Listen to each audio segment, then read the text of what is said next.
Hi, it's me, the anti-black Barbie, the all-watchful eye of anti-blackness. Can you all believe that we're really on our third installment of the Colorist collection?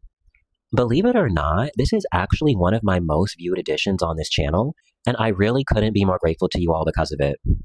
This specific series always just fills me with a lot of anxiety and hesitation. Not necessarily because what I think I'm doing is wrong, but I feel like a lot of people only want to have these conversations whenever it's somebody like a politician or a celebrity or a public figure.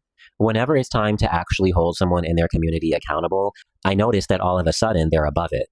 So being able to have these conversations on YouTube, similar to the way that I have them on Twitter for the last 3 to 4 years, really does mean a lot to me. And I appreciate every single share, every single like, and every single comment. So, that being said, let's get started, shall we?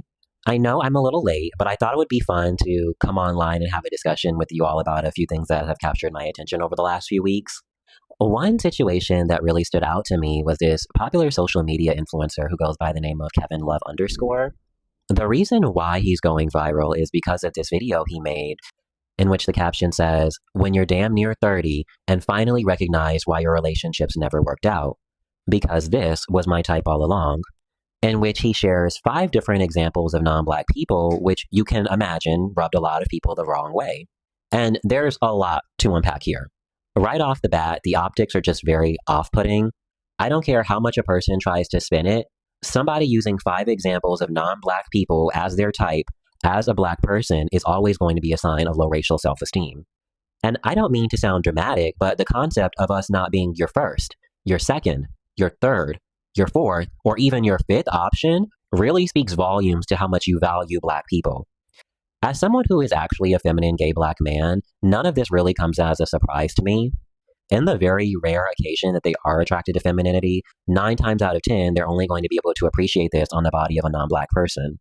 And a lot of it just really boils down to colorism and sexual racism. Because people associate femininity with being white, in reverse, they will associate masculinity with being Black. So when I see he puts out his type being 5 feminine non-Black gays, I'll repeat that none of this comes as a surprise to me. And I just kind of want to highlight that he didn't even have any lighter skin or mixed people in there, which I want to highlight is very common amongst a lot of Black men who talk that seek out feminine bottoms. Whether you're darker skinned or you're lighter than a brown paper bag, the very presence of Black DNA is enough for these people to remove you from their dating pool. I kind of want to read off some comments though, so you all can get a better understanding of how people were feeling. One of my mutuals by the name of Belle of the Gym says, "Why is he on Instagram ranting about people making assumptions about him? As a Black man, you posted a video expressing your attraction to effeminate men and did not include one man of your own race and want us to believe it wasn't intentional. No one is upset, just stand on the truth." And I think that this is a really great point. He went out of his way to tell people that he's not attracted to anyone of his own race. And then when people respond to what he's actually telling them, he wants to sit here and play the victim. So let me get this straight. You're telling me that you openly discriminate against me, but then have an attitude when I'm not happy about it. And I think that this behavior really just speaks to how long they've gotten away with just being disrespectful, inconsiderate, and out of pocket. You can tell at no point when he was making this, he was taking into consideration how the people of his own community feel. Because anybody with 2 brain cells would more than likely come to the conclusion that these optics are not favorable, appropriate, or worthy of posting. Even if it is true that this is his type, I don't understand how he would think that people wouldn't react negatively to something so anti-Black and racist. Another person by the name of Juju Stone says, "Y'all love femmes when they aren't Black. Yuck." Another Twitter user says, "This is why I tell y'all it's hard for me to date Black men that date outside of their race. Once I see the type, the way you talk about them, etc., I wouldn't be able to look at you the same way." And I agree completely with this person. I don't think that any of us really have an issue with people exploring their options and dating outside of their race, but it's the way that they go about it that is so off-putting and disgraceful. I'm not saying that all of them do this, obviously, but I think that there's a critical mass of chronic swirlers who do behave like this that is putting a really sour taste in people's mouths. This other person who goes by the name of Google Sim says, "These Black men, they love their femininity, but not in Black. And that is yet another form of self-hatred and low racial self-esteem." So you all get the general consensus. A lot of people were just generally not happy with the optics and the way that he went about it. At some point, he ends up responding to the backlash, and here's a little snippet of what he ended up saying. Okay, so I'm gonna address this shit once, and I'm never gonna address it again, because my content, I don't want my shit to be focused in this direction of like me waging war on people who dislike me, because it doesn't matter at the end of the day, because the people that know me and the people that I have experienced know me and what to be true. People saying that I don't like black people, it's fucking crazy.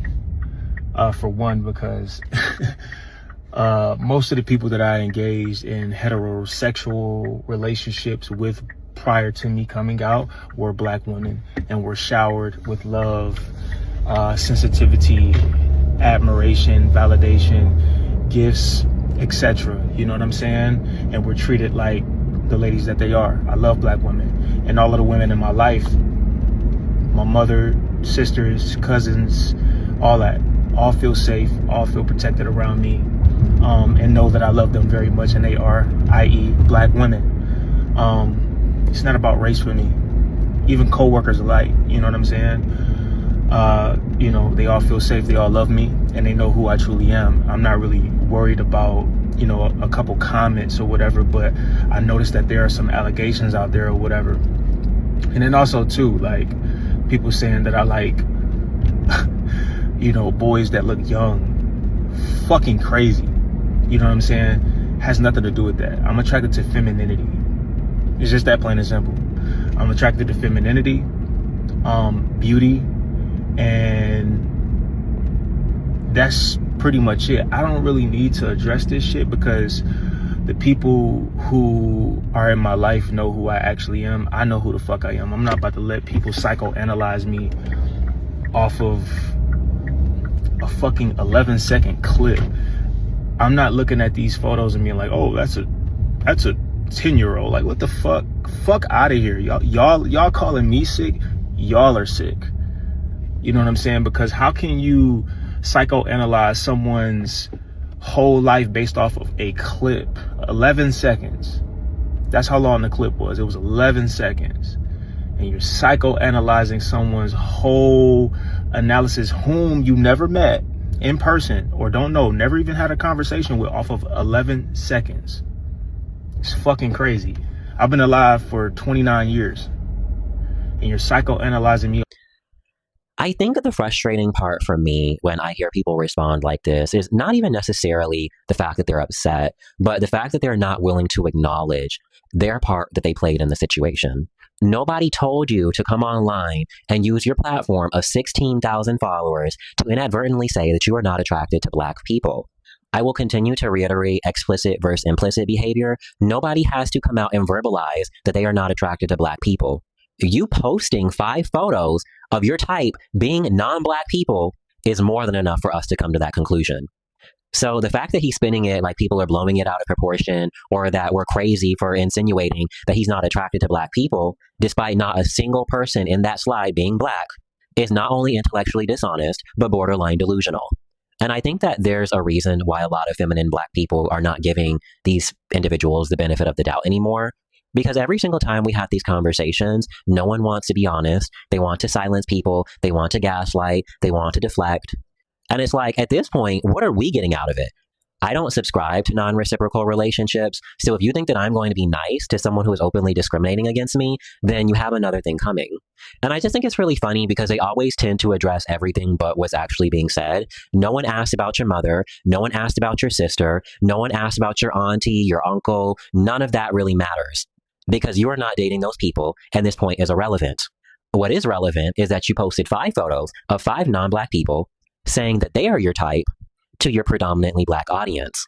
And this is why I tell a lot of black people to be more cautious about who they follow, because a lot of these people don't like you. I think that we need to be a little bit more strategic about who we are following because we continue to find ourselves in these situations. And nobody's going to convince me that he's not going to end up with some white bottom within the next year or two. I'm not really someone who spends a lot of time on TikTok, but I have noticed that there has been this uptick in racialized content. And I want to draw you all's attention to the Jumbotron so you can see a few examples. While a core part of my critique centered the discrimination of black femininity, I do just want to reiterate that this is happening amongst all sexual positions, all genders, and all socioeconomical statuses. So I'm not necessarily singling out any specific group, but there is an uptick in anti-Black behavior. The one thing that I can agree with him, though, is that you can't judge a person off of an 11-second clip. However, I will say that you can learn a lot about a person based off the way that they handle a situation. And if I were to give him a grade, he would be getting an F minus. I think that between his anti-Black desire, his lack of awareness, his lack of accountability, his unwillingness to acknowledge his part in the situation is a big part of why this situation and others seem to be getting exacerbated to the degree that they are. It's like, at what point do you take your community's feelings into consideration? One talking point in particular that has really begun to irritate me is this concept that I need to know every single person that you've dated. I need to know everything about you. We need to be besties and be braiding each other's hair in order for me to have any kind of critique around what you post online. And bringing up that your friends and your family know the kind of person you are, again, is really irrelevant to the conversation. When you send out these types of messages to 16,000 people, you're no longer speaking with your auntie and uncle. So as to why he keeps bringing these people up as if it has anything to do with why people are upset is, again, just a form of derailment and a way to avoid accountability. In my opinion, I feel like it would have made more sense to just say, this is not who I am, but I understand why you all reacted this way.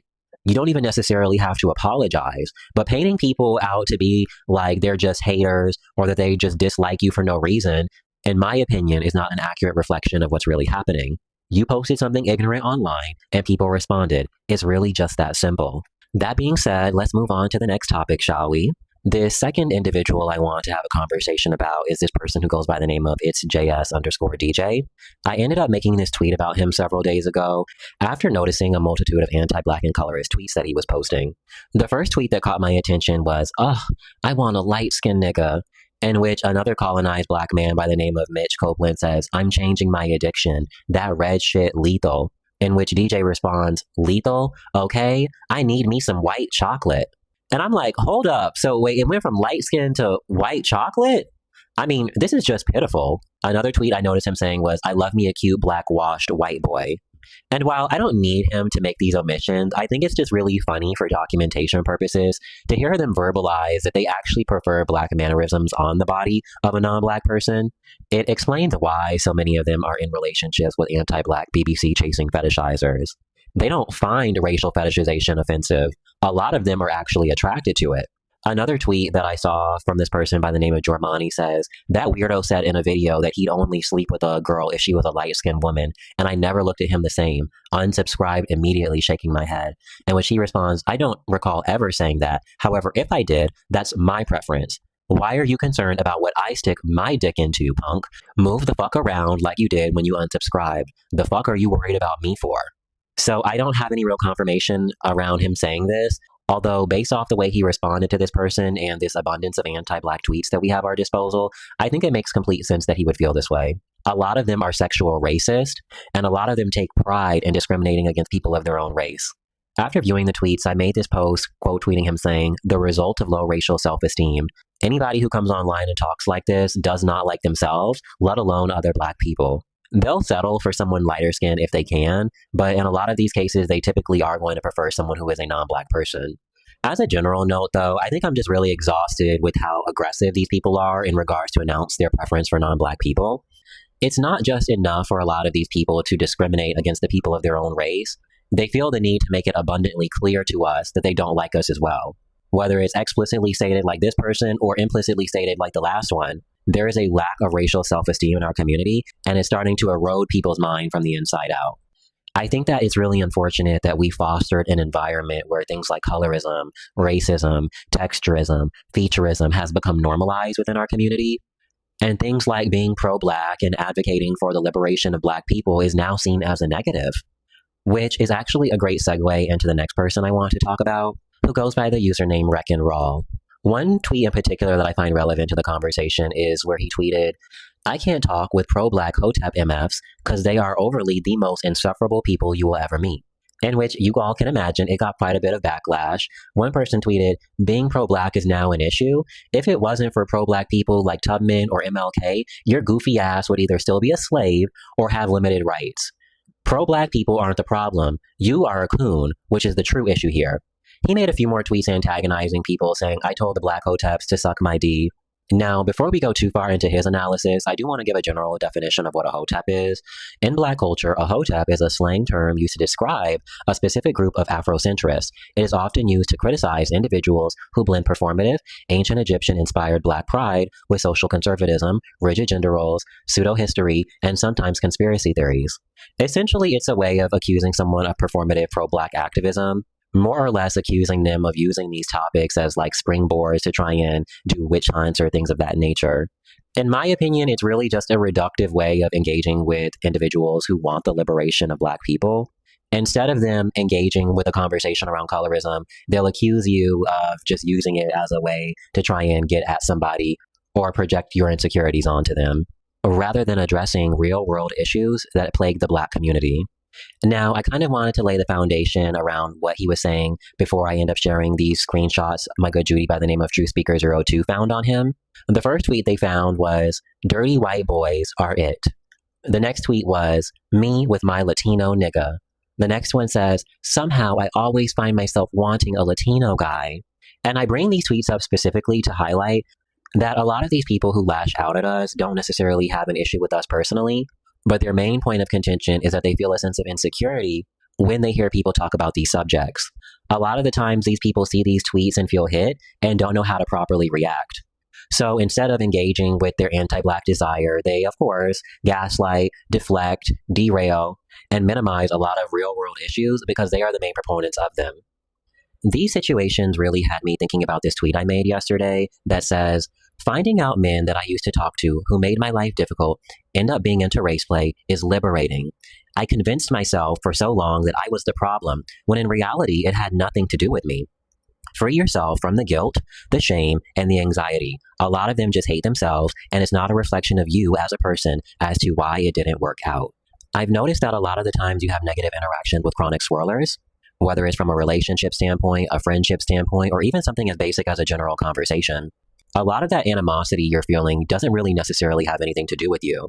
It more so revolves around what you can't do, which is having proximity to whiteness that they so desperately desire. Even when it just comes down to basic conversation, they are so much nicer, so much more empathetic, so much more willing to engage when the person is not Black. But whenever someone of their own race wants to engage in any kind of meaningful dialogue that may challenge them, all of a sudden you are the spawn of Satan, you're jealous, you're miserable, you're bitter. And their disdain for Black people really does show up in the way that they interact with us, which is why I'm really resistant to dealing with a lot of chronic swirlers these days, because ultimately I feel like you're setting yourself up for unrealistic expectations. I've just realized that in a lot of these cases, when they're tolerating you, it's because you're more or less a placeholder for their non-Black partner. And obviously, it's not always the case. Sometimes there is just a lack of compatibility that happens. But a lot of the men that I've noticed that were really nasty and off-putting towards me always had an affinity for non-Black people. And eventually, at some point after we stopped talking, they would end up in a relationship with a non-Black person. So I say all of this to say, don't blame yourself or make yourself feel guilty about wanting to have these conversations or second-guessing yourself as to why things may not have worked out. A lot of these people just genuinely do not want a relationship with a Black person, and that is the core part of their issue. I remember doing this catfish experiment several years ago that got a lot of backlash, where I would pick a conventionally attractive Black person in juxtaposition to some bottom-tier white individual, and the stark difference in how they would respond to the non-Black people in relation to the conventionally attractive person that I would always pick was extremely jarring. They were nicer, they were more insistent on meeting, they were more thoughtful about their responses, whereas with every single Black person that I would pick, they seemed uninterested, unable to engage meaningfully, would wait hours to respond, but in juxtaposition to the white individual, they were waiting on them hand and foot. I think at some point I may do a catfish edition so we can just really highlight how differently they respond to non-Black people, because the way they gaslight these conversations and try to make it seem like you're the problem really has to stop. So, moving on to our final person, the last individual I want to discuss is this person who goes by the name of Neroli Baby. To add in context, from what I understand, he is a mixed race individual who does not live in the United States. But the reason why I'm trying to highlight this is because this pattern of behavior is not exclusive to one geographical region. And I think that a lot of people have tried to convince themselves that this self-hating behavior is only exclusive to Black Americans, when in reality it's not. So to give you a little bit of context, this person by the name of Rod in Progress made this tweet, which I can't fully read because YouTube likes to censor me, but the general point is that he was more or less complaining about seeing interracial content. In which Narrowly Baby responds, "You bitches need real problems. This is muted, by the way. I never gave a fuck." He made another tweet stating, "Always complaining about the most random things, like aren't y'all exhausted?" In which my Twitter mutual by the name of For Black Men Only says, "Glancing at your following and replies, makes sense why you would say something like this. Why is it a problem when black men only want other black men?" In which Narrowly responds, "Oh, so you're stupid and bored. That checks out. You created a problem in your mind, and I want no part in it. Be blessed." He follows up by saying, "And even if I was attracted to white men only, how is that any of y'all broke asses' problems?" And I think what I just find so entertaining about people like this is that despite them trying to say that this isn't a real issue, every single time these conversations come up, you always see people like this in the comment section, quote tweeting, or doing everything in their willpower to try and derail what's being said. If you didn't feel like there was validity to this conversation, you wouldn't have responded in the first place.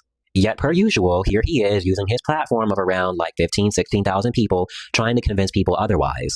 And I'm just at this point, if you're unbothered, then be unbothered. Talking about how you never gave a fuck does not explain why you felt like you needed to make 6, 7, 8, 9, 10 tweets about this situation. You're clearly bothered and triggered because you understand that there is validity to this conversation. Otherwise, you wouldn't be here in the first place. One little detail I just kind of want to throw in there in case you all missed it is in the screenshot on the Jumbotron, Jonovan Strangle, the person who appeared in my second Colorist collection edition, ends up backing this person up by saying, "You know how these Twitter folks be. They need a say in everything that goes on in your life." And the reason why I find this interaction entertaining is that a lot of chronic swirlers will band together and create echo chambers to try and justify their anti-black desire. Very rarely do you see chronic swirlers befriend black people who are in black relationships or have pro-black ideologies. 9 times out of 10, if the person is black, they also have to be equally colonized as they are in order for these dynamics to work. So now that we've kind of laid the groundwork, I want to draw you all's attention to the Jumbotron. I had my suspicions, of course, as to why he was so bothered, but I think it's just always just really vindicating whenever you can just see an abundance of anti-black tweets of them lusting over everything who is lighter than a brown paper bag. Because it always explains why they're so upset about these conversations being had in the first place. They don't want anyone drawing attention to their anti-black desire, so they feel like it's more advantageous to use their platform to silence, gaslight, and deflect. Unfortunately, though, for people like him, we have the ability to look up his Twitter history, so most of these tactics are no longer effective. Gone are the days that people are going to walk through blindly, listening to others gaslight, shame, and deflect from these issues. So every single time I see someone black or mixed come online and complain about the liberation of black people, you better believe that I will be doing a Twitter history search. I just hope that one day they become smart enough to at least scrub their tweets so they can make it a little bit more interesting. One thing that I want to say, though, is I encourage people to have these conversations as much as possible because from my experience, it has given me complete clarity and confidence in myself as a person. Doing the research, having the conversations, and putting in the work has truly allowed me to feel liberated in ways that I was not able to when I decided to remain silent. In conclusion, if there's one piece of advice I want people to take away from this, is the worst thing you can do is allow this demographic to dictate your racial self-esteem. As a collective, they are doing a terrible job showcasing their appreciation for black people, black features, and the black community. And I just want to reiterate their shortcomings into why they don't value you is not a reflection of you as a person. Continue pushing your pen and being the best version of yourself because ultimately that's really all that matters. So if you enjoyed the video, like, subscribe, and comment, and I will be happy to see you in the next one.